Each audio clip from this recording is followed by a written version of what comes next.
let's just review how to graph these. They give you a window to graph on, and unless you can use their window,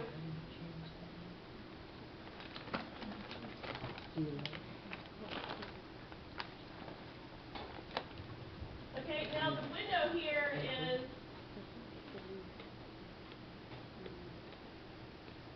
where they say something something by something something.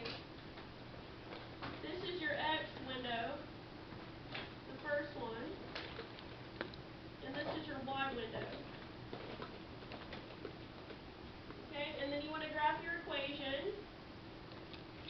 Remember, if it doesn't have X in it, you want to change it to X for the calculator. The calculator only understands X. So that first one is X minimum and then X maximum. Yeah, and then X Y min and minimum. max, and then Okay. Y min and Y max. Now, sometimes they'll give you a scale. You can put in the scale, or you can just ignore the scale. They can usually figure out the scale on its own. Oops, what am I doing here? Not the right thing. Right, I have the calculator open. Where is it? There it is.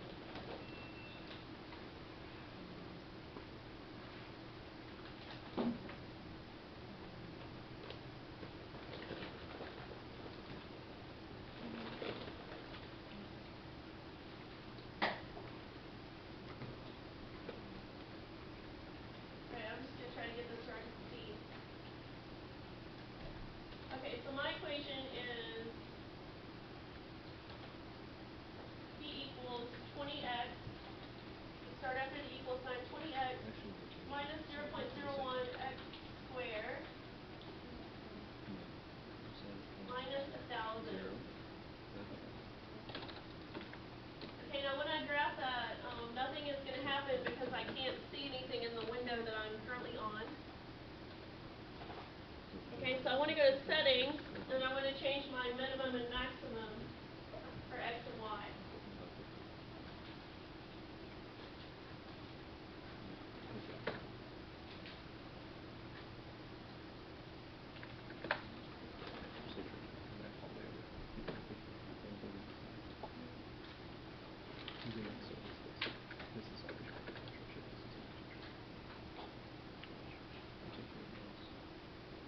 Okay, so my first one was 0, 2,000 by 5,000, 15,000. That means my X minimum would be 0. My X maximum would be 2,000. And then my Y would go from 5,000 to 15,000. Oh, Courtney did too. Okay, now I want to try that and see what it looks like. And does that look like the graph that they've shown me for A? Well, yeah, but all three of them. Oh, okay, never mind. That's the different. I'm Yeah, they all three confused. have different windows.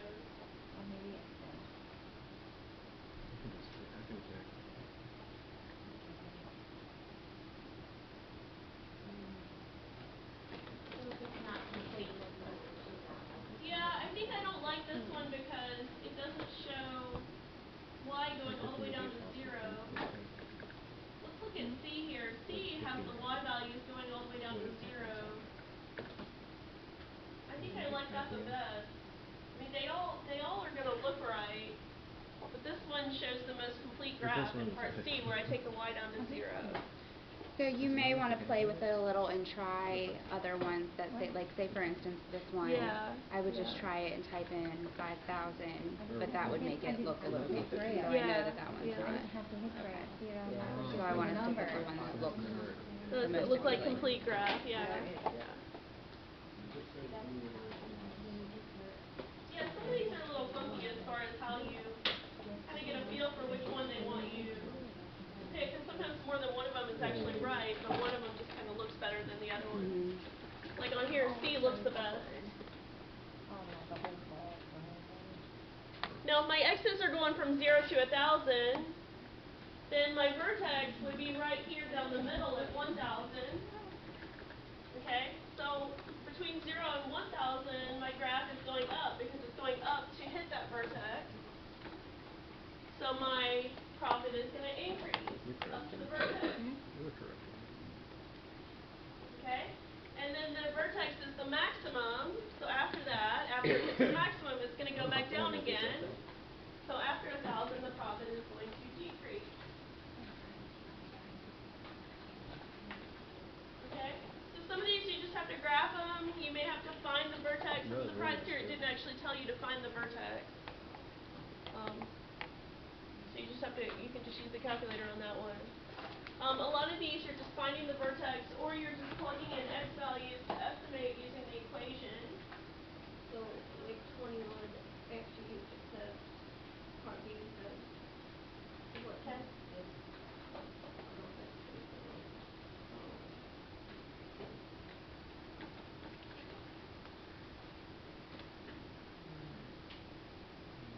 Yeah, let's try to graph this and we'll look at that.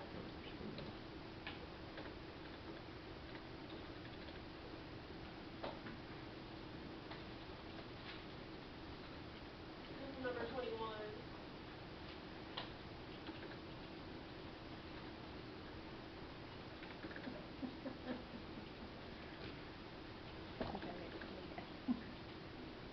Okay, now they want my window. Let's try A, 0, 10. To 400, 550.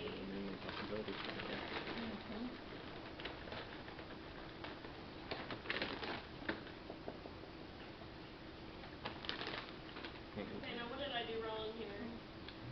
I didn't do my decimal point. I put a 0 in there, so that's going to mess up my numbers. Okay. Now A and B here have the same window. The graph is a little bit different. So looking at this graph, does that look more like A or more like B? B. Okay, I would say B because it looks like it goes, A kind of dips right in the middle, and B looks like it's lower. The dip is a little bit lower, so I would pick B here. Why would I not even really consider C?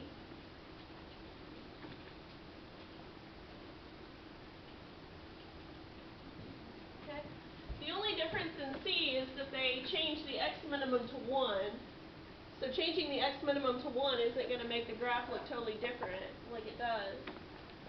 So I would just ignore C and look at A and B that have the same windows here. And I would choose B.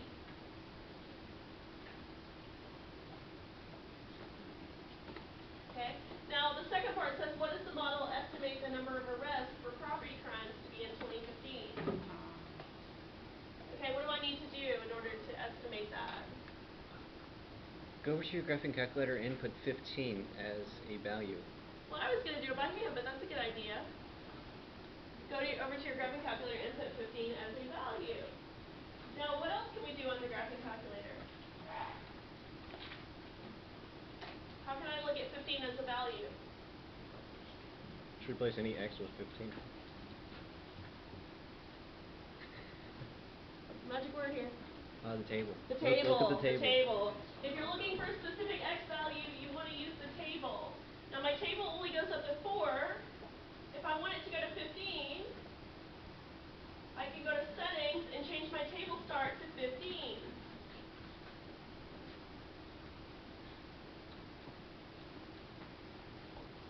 Okay? So what does the model estimate in 2015? 587.246. Happiness. Is that in thousands? You have to look at your question I and have to see. look at my question, but if it's in thousands, I'd want to multiply by 1,000 there. It is in thousands, so I would just multiply that by 1,000, which is basically just going to lose the decimal point. I don't think that's right. 587.246. That is it. Oh, wow. Do you think you could do that with the,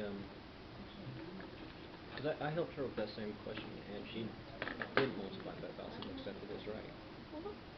So I guess... No, mine marked me wrong when I used a decimal. Mine marked me wrong when I used a decimal. Yeah, it won't take a decimal. Multiplying by 1,000 just moves your decimal point over 3 places. Now, it says type an integer or decimal, but it actually does not want a decimal. It lies.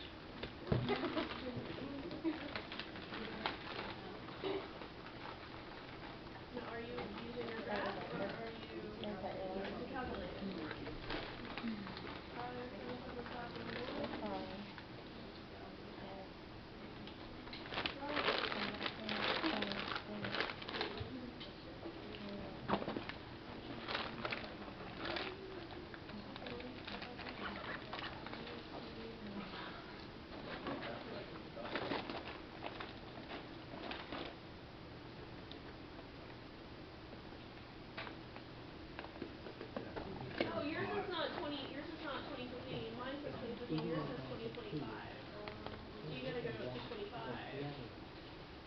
Yeah, you're going to use that as y, no matter what. What? And even if it'll say like p equals 14 pieces, you'll still use that. You have to use that one. Yeah. Alright, does that kind of clear up some of the some of the word problems? Now, can you find the vertex on the graphing calculator? Yes or no? Yes. No. Vertex you got to do by hand still. You got to do negative b over 2a. Oh, okay. Okay. It's not accurate. Not this calculator.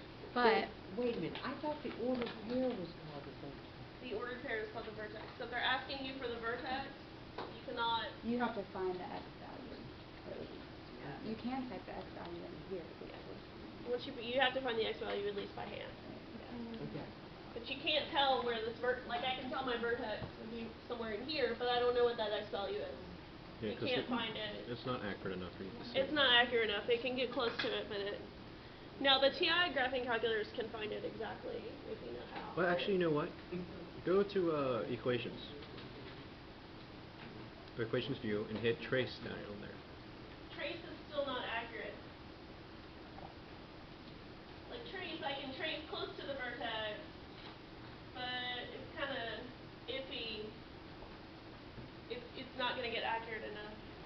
So like that looks close, but it isn't going to be quite right. I guess you type inside there start at 6.60 and go up by increments of 0.1. I wish you could just say We could just do negative b over 2a. vertex. That's not that hard. I'm just trying to find a different way here. Like people will spend more time trying to find a way to do something else than they will just do what. Because you know, it's that discovery that's exciting. Yeah, yeah. All right, let's talk about the x-intercepts. Did you guys run into those problems where it said the x-intercepts and you can just see them on the graph? Okay. So how do we find the x-intercepts just looking from an equation? Let's talk about that. So this is kind of going into homework 7 here. We're doing 2 classes in 1 week. We're going to start this one.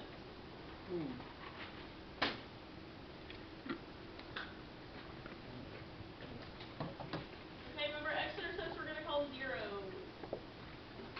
That's right.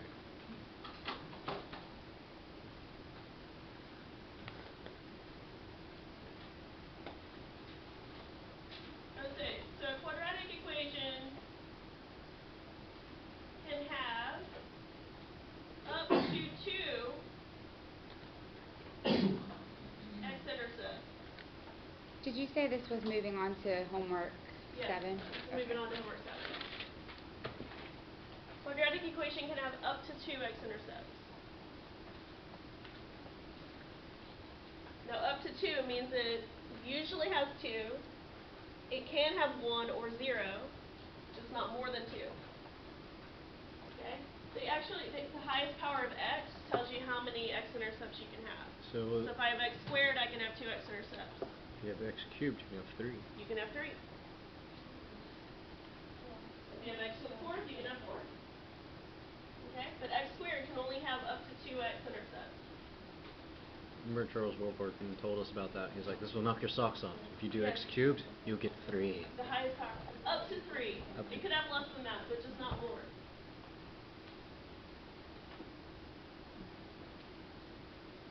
Actually, they have to come in pairs, too. So you can have 3 or 1, but you can't have 2 with x cubed. I'm sorry, could you go up for just a very quick second? I apologize.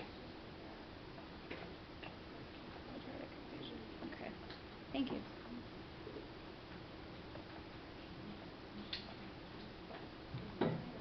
Okay. So what would it look like if I have 2 x-intercepts? Parabola. Right there. It would cross the x-axis twice. Now I'm going to call them zeros because that's shorter for me to write than x-intercepts, and I am fundamentally lazy, as we all are.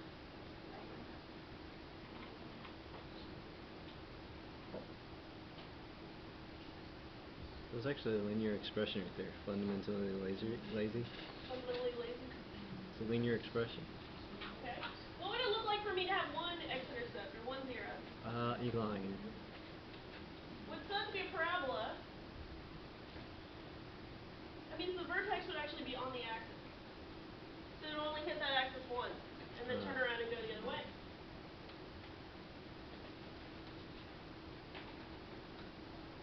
Is there an easy way to determine that you only have one x-intercept? There is? Well, it's not super easy. I'll tell you another time. It's not trivial. It does do a little bit of calculation. Or no zeros. So if you had something that was totally above the axis or totally below it, and we would say it has no real zeros.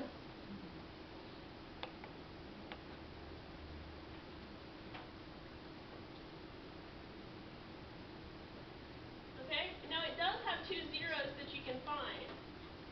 They are just not going to show up on the graph. Now it can still cross the y-intercept and not have an x-intercept, It'll right? always have a y-intercept. It'll always have a y-intercept, but this is not. Oh that's yeah, not right. Because it keeps. It's always going to go out, so it's Yeah. always going to cross y at some point. It's just not going to cross the x-axis. Now, what do we call 2 zeros that I can't see on the graph? Imaginary zeros. Those are fun. How? That just seems like a pointless statement because it never actually does make a zero. So why have imaginary zeros? What is their use? They're not real zeros. They still exist. Imaginary numbers are used in engineering. That doesn't make sense. What, engineering or imaginary zeros? Go with it for a second. We'll talk about it later. Is that okay for now? I guess. I don't want to go there right now. Is it forbidden zone?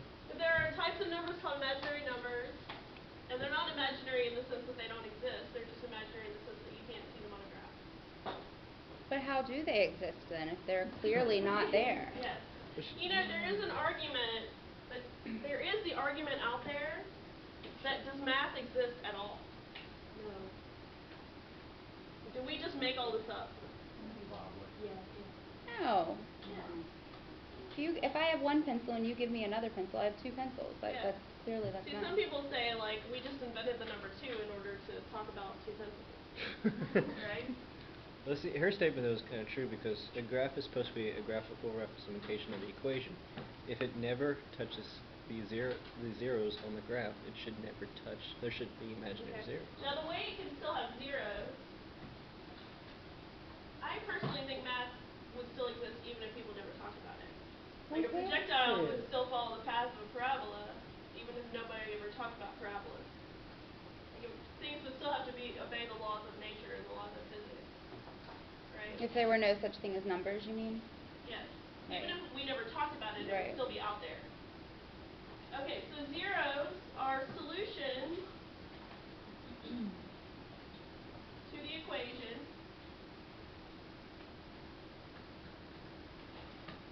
y equals ax squared plus bx plus c. Okay, so you have to have zeros in order to solve the equation. Yes, so you can still solve that equation with imaginary numbers, even if they don't show up on the graph. That's how you can still have zeros. That makes sense. Okay? So, to determine how many zeros you will have,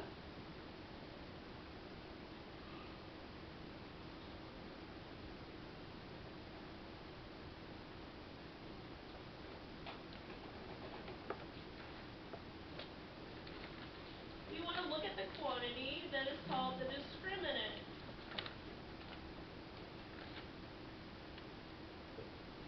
Now this is kind of optional. I don't know if there's any questions about this.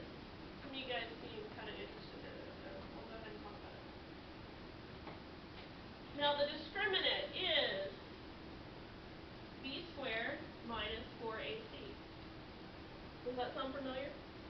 Yeah. Because it should. Okay? So b squared minus 4ac is greater than 0. It's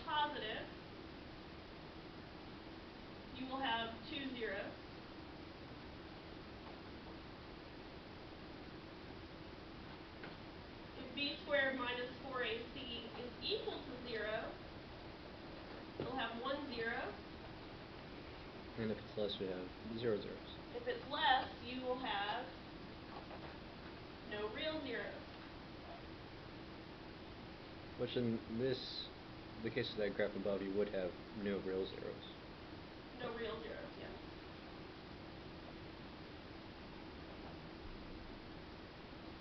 But you still have 2 imaginary zeros.